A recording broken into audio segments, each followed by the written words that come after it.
தமிழ்நாடு முதலமைச்சர் அவர்களுக்கு வணக்கம். ஜிடி நாயுடு அவர்களின் மகன் ஜிடி கோபால் பேசுகிறேன்.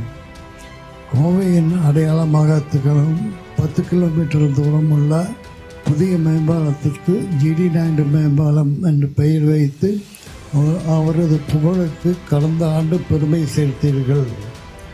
அதனை தொடர்ந்து கோயம்புத்தூர் வஉசி மைதானத்தில் பல அரிய கண்டுபிடிப்புகளை உருவாக்கிய அறிவியல் மாமேதை திரு ஜிடி நாயுடு அவர்களுக்கு முழு உருவச்சிலை அமைத்து திறந்து வைத்தமைக்கு மாண்புமிகு தமிழ்நாடு முதலமைச்சர் அவர்களுக்கு எனது சார்பிலும் கோவை மாவட்ட மக்கள் சார்பிலும் மனமார்ந்த நன்றியை தெரிவித்துக் கொள்கிறேன்.